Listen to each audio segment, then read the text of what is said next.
As marketers, we know that it's vital to listen to our customers, but you can't stop there. You have to take action on your findings. Welcome to Three Insights in about 3 minutes. I'm Drew Dinkelacker. For a great example of listening and taking action, I'm turning to Claire Concowich, the Director of Marketing for Letco Medical. It's an independent and compounding pharmacy wholesale supplier.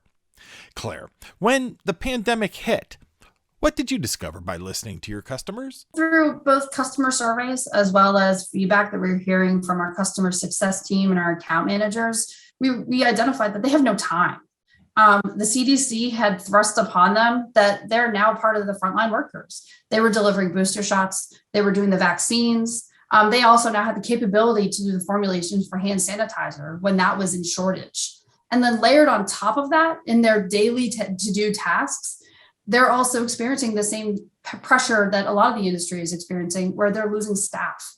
They're unable to retain that talent. So where they were doing their day-to-day prior to this change with 7 to 8 technicians and staff, they've gone down to maybe the owner as well as another technician, and they're still expected to deliver at that level. So you've told me that your response was an intentional pivot to a little used product. How did that come about? So really through listening to the customers and bringing this up to the leadership team, as well as our leadership team had the foresight to really identify that this wave was coming.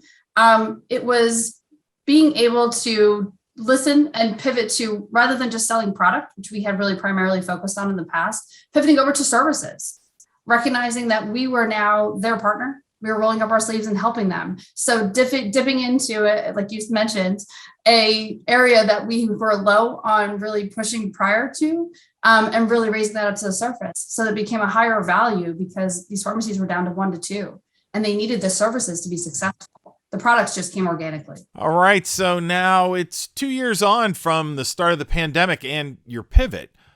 What have you learned through that experience? So these are small B2B pharmacists. And one thing we really learned is they appreciate and they've responded to the individualized service. Not only from we're partners with them, and we've demonstrated that we're partners with them, and they appreciate and value and have shown us loyalty as a result of us becoming more of a partner rather than an actual product retailer. In addition, contrary to what us marketers have pivoted over to, this channel specifically, they respond to print.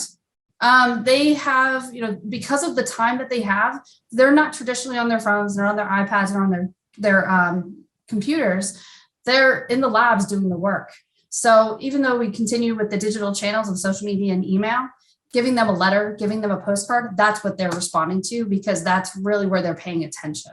Well, as I've always said, just because it's an old tactic doesn't mean it's ineffective. Just because it's a new one doesn't mean it's effective either. 3 is a production of marketingaccelerator.com and just one of the resources we provide for marketing and business leaders. I'm Drew Dinkelacker.